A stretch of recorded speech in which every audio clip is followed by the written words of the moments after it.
महाभारत का युद्ध समाप्त हुआ। एक दिन धर्मराज युधिष्ठिर अपने शिविर में बैठे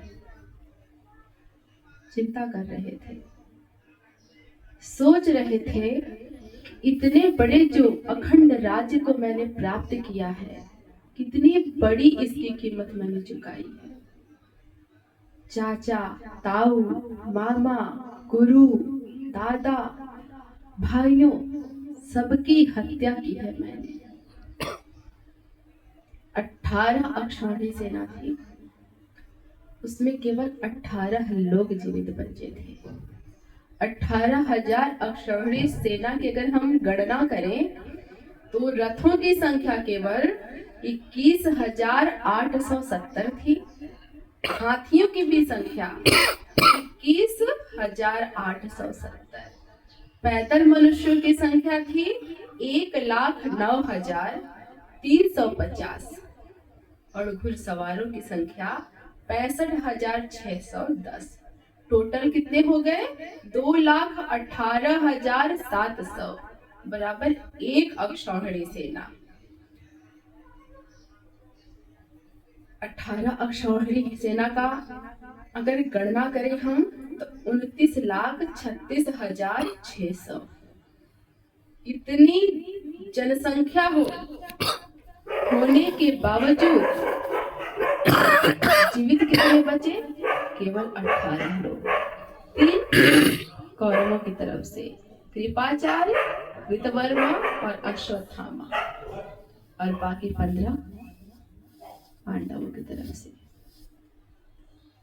धर्मराज युधिष्ठिर इसी ग्लानि में डूबे जा रहे थे कि जो मैंने पाया है मेरे किस काम का।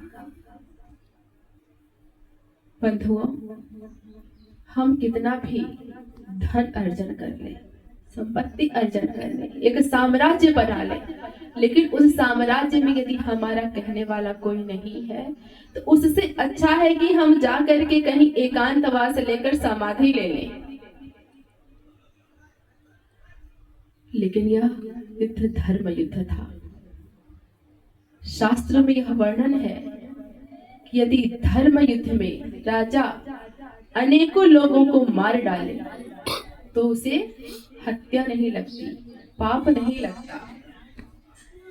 नैनो राज्ञः प्रजा भर्तुर् धर्म युद्धे वधोद्विषाम् इति मे न तु बोधाय कल्पते शासनं वचः।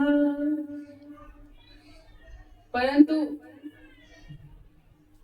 यदि हम गंदगी को, कचड़े को गंदे जल से साफ करना चाहें तो साफ हो सकता है? नहीं। मदिरा की अपवित्रता को मदिरा से पवित्र नहीं किया जा सकता।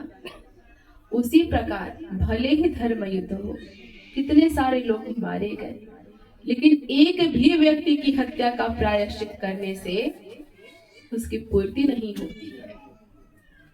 सूत जी कहते हैं, हे ऋषियों, भगवान श्री कृष्ण के लाख समझाने पर भी महाराज युधिष्ठिर अपने को सब कुछ का दोषी, युद्ध का दोषी ही मानते हैं। उनका मन संतोष प्राप्त नहीं करता है। भगवान सभी पांडवों को लेकर के द्रौपदी सहित कुरुक्षेत्र के उस स्थान पर गए जहां शरशैया पर पितामह भीष्म लेटे हुए। पितामह भीष्म उस समय अपनी आखिरी सांस गिन रहे थे।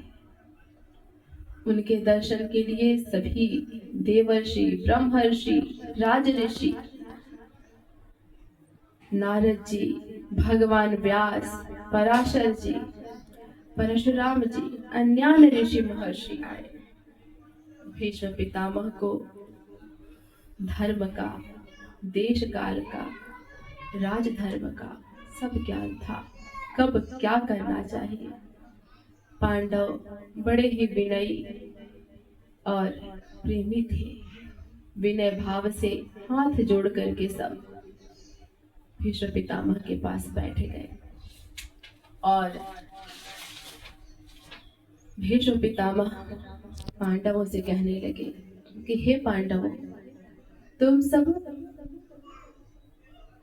साक्षात धर्म के साथ खड़े हो, जिसके साथ साक्षात धर्मराज हैं, गांडीवधारी अर्जुन हैं, गदाधारी भीम हैं और सुहृद भगवान श्री कृष्ण हैं। फिर भी ऐसे लोगों को यदि विपत्ति का सामना करना पड़ा है तो कोई साधारण बात नहीं है, क्योंकि तुम सदा से ही ब्राह्मणों, संतों और बड़ों के आश्रित रहे हो। स्वेच्छाचारी जीवन तो तुमने जिया ही नहीं, फिर भी तुम्हें विपत्तिग्रस्त जीवन भोगना पड़ा। जानते हो क्यों? क्योंकि इसमें भगवान की ही लीला है। क्योंकि हमारे जीवन में कौन सी घटना कब घटनी है, कैसे घटनी है, कहाँ घटनी है, यह सब पहले से निर्धारित है। हम यदि सोचे कि हम भगवान की बहुत पूजा अर्चना सेवा कर रहे हैं, ध्यान कर रहे हैं, जाप कर रहे हैं, तो हम पर विपत्ति नहीं आएगी, तो हमसे बड़ा मूर्ख तो कोई है ही नहीं। आप दर्शन कीजिए, तो जिन पांडवों के साथ साक्षात भगवान श्री कृष्ण स्वयं थे, धर्म के स्वरूप भगवान धर्मराज युधिष्ठिर के रूप में थे, वायु के रूप में भीम थे, इंद्र के रूप में जो है कि अर्जुन और अश्विनी कुमार के रूप में नकुल सहदेव, वह पांडव भी इस मानव शरीर में आए तो उन्हें जो है विपत्ति का सामना करना पड़ा। तो हम तो साधारण तुच्छ जीव हैं। कहते हैं भीष्म पितामह कि जो साक्षात नारायण भगवान श्री कृष्ण है ना, सारी घटना इन्हीं के इशारे पर घटती है। केशवै भगवान साक्षात् आद्यो नारायणः पुमान् मोहयन् मायया लोकम् गूढश्चरति विष्णुषु।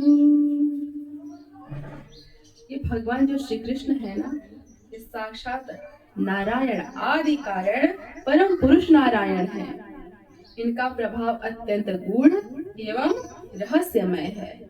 युधिष्ठिर, उसे साक्षात भगवान शिव, देव ऋषि नारद और स्वयं भगवान कपिल ही जान सकते हैं।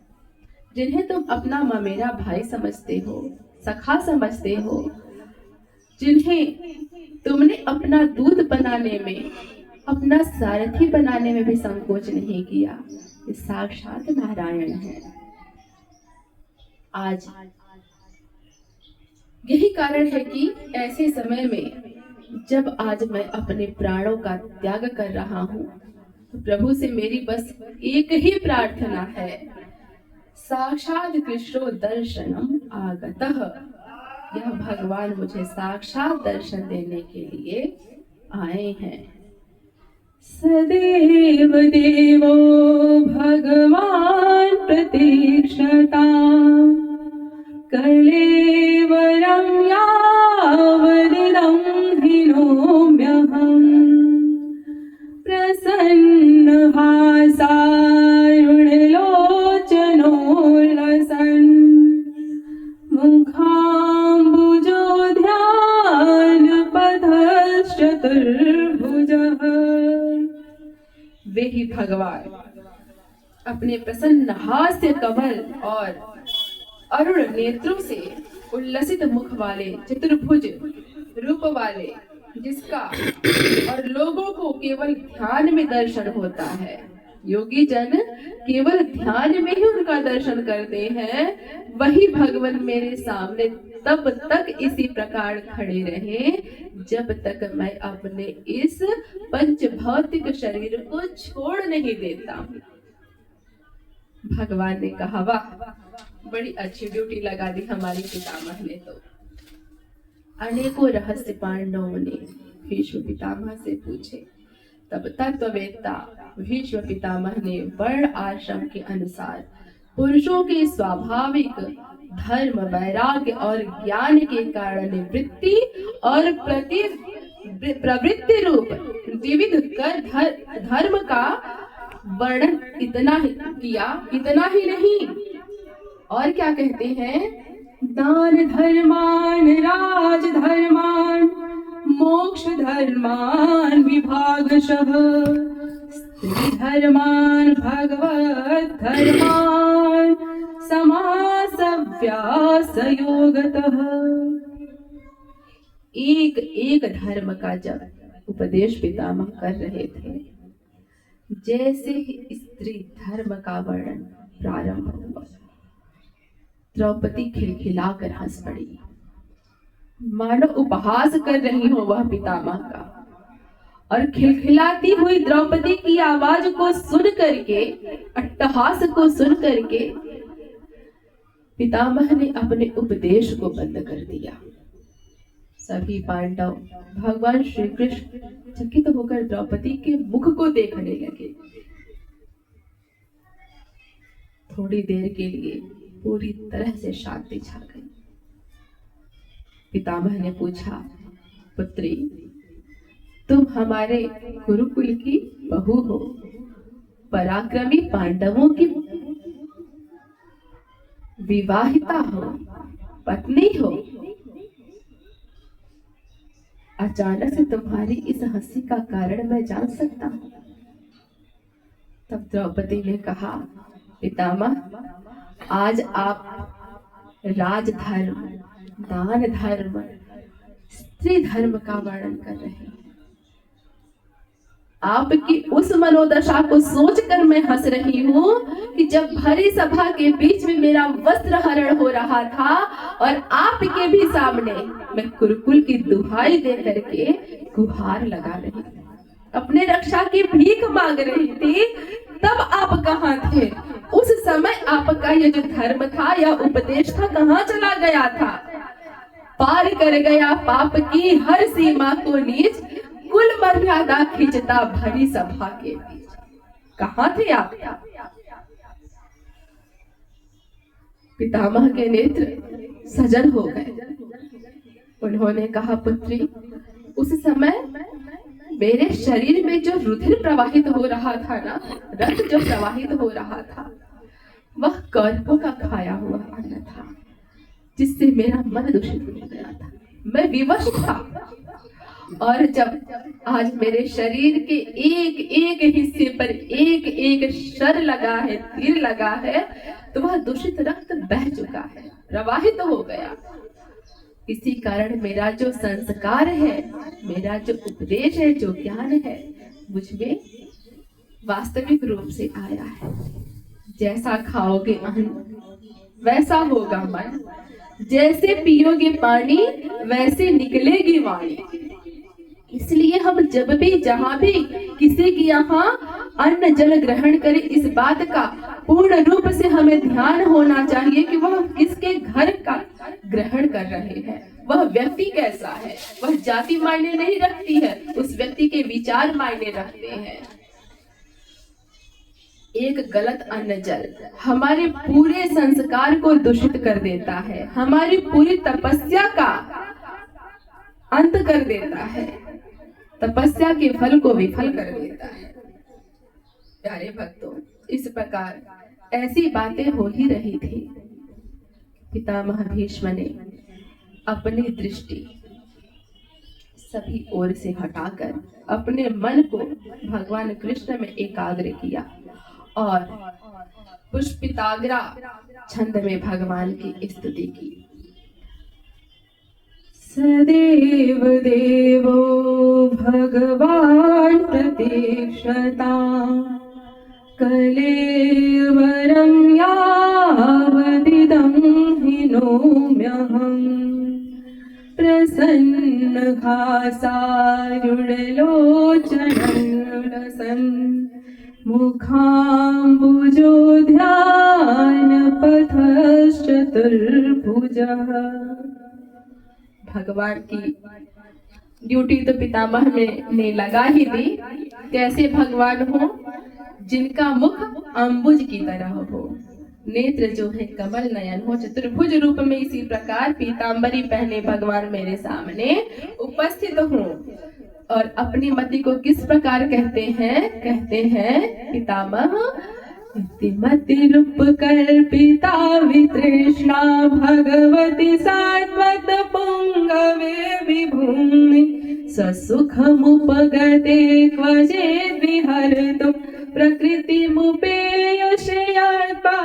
प्रवाह त्रिभुवन कमलं तमालवर्णं रविकर गौरवराम्बरं दधाने वपुरलकुलावृतान्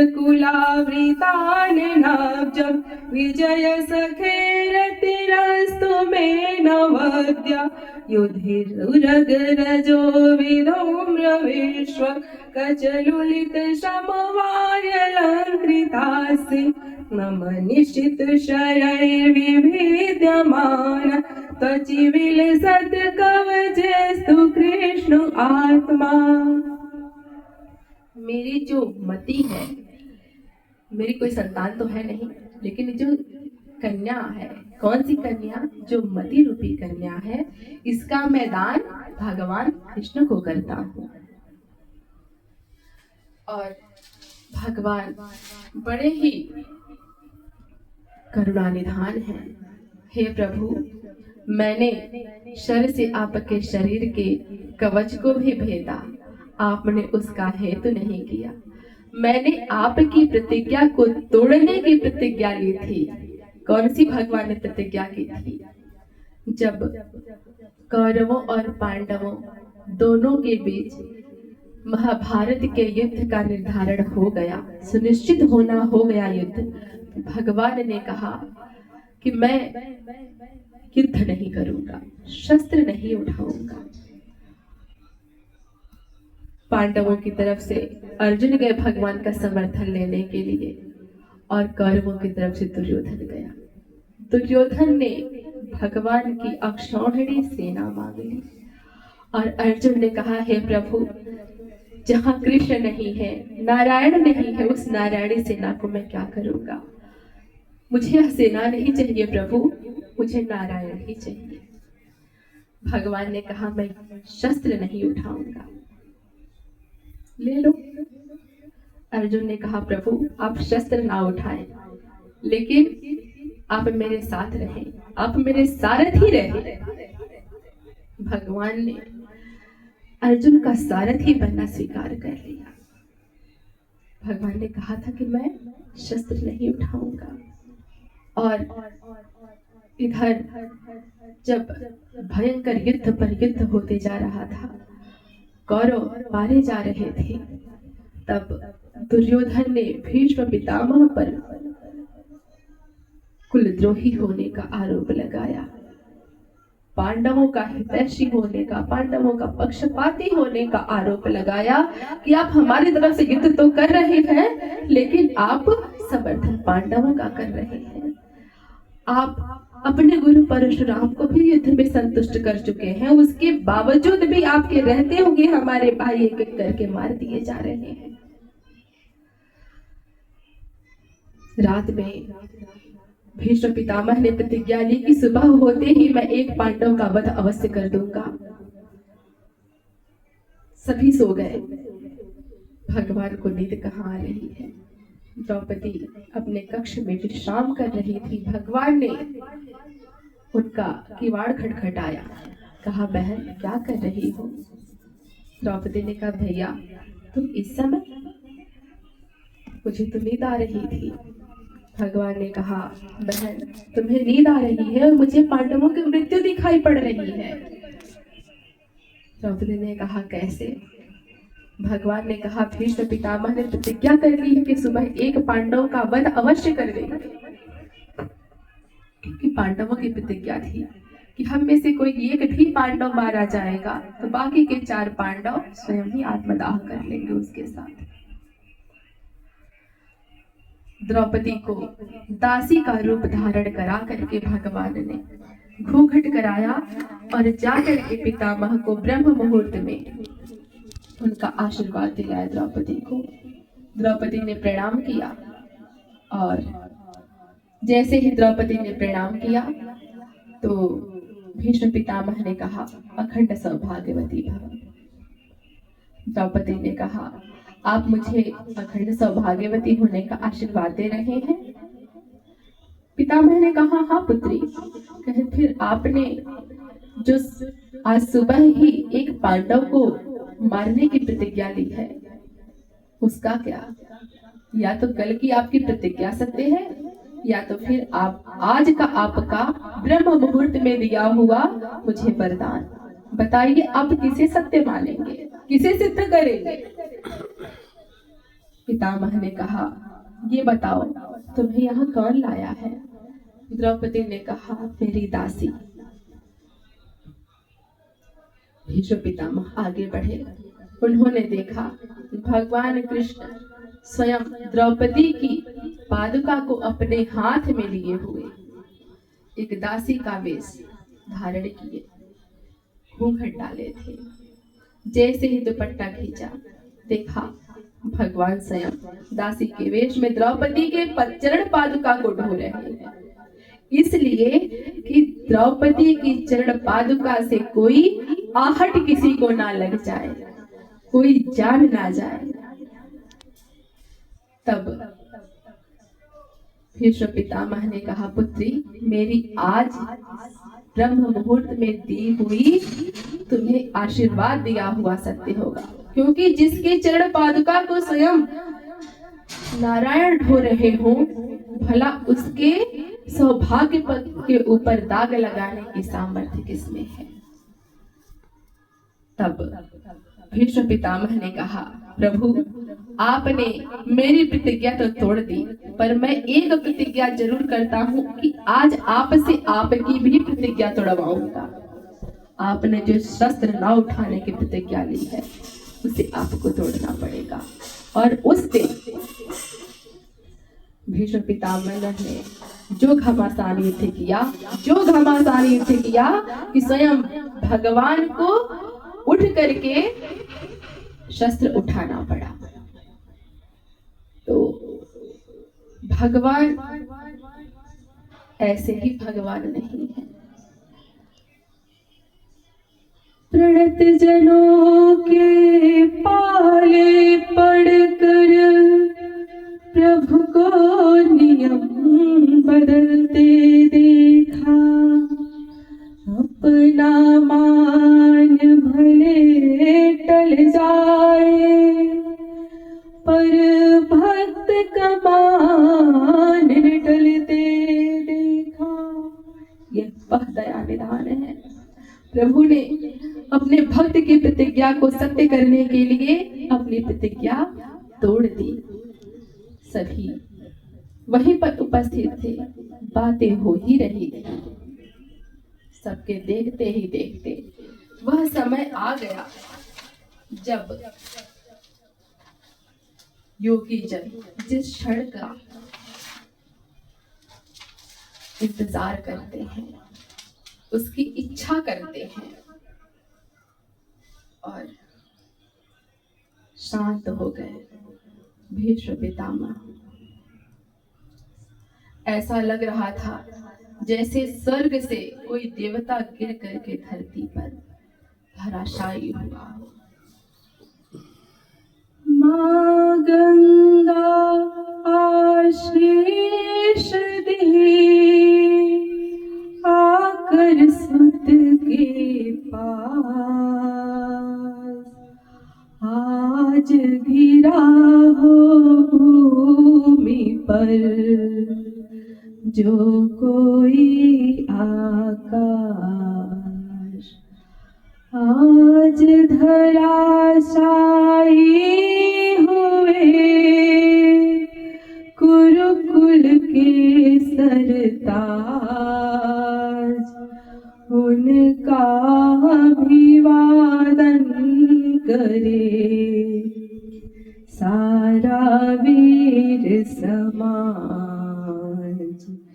श्वेत आत्मा श्वेत केश, श्वेत केश आवेश,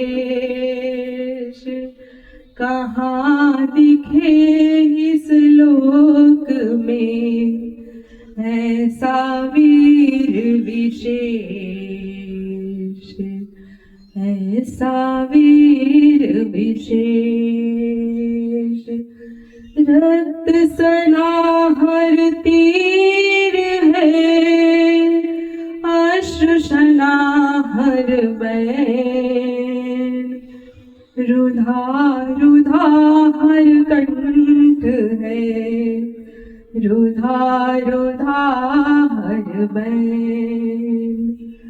अर्जुन ने छुए चरण, लिए हृदय में घाव, कृष्ण खड़े कर बत हो, ऐसा पुण्य प्रभाव, ऐसा पुण्य प्रभाव। सूत जी कहते हैं, शौनक जी, युधिष्ठिर ने पितामह भीष्म की मृत शरीर की अंत्येष्टि करवाई। इसके पश्चात सभी अपने अपने आश्रमों को लौट गए। भगवान श्री कृष्ण के साथ युधिष्ठिर हस्तिनापुर चले और धृतराष्ट्र था तपस्विनी गांधारी को ढांढस बंधाया, क्योंकि जिसके 100 पुत्र और 1 दामाद मारा गया हो, भला वह जीवन धारण कर भी कैसे सकता है। और भगवान श्री कृष्ण की अनुमति से राजा युधिष्ठिर ने वंश परंपरागत साम्राज्य का धर्म पूर्वक शासन किया। बोलो राधे राधे।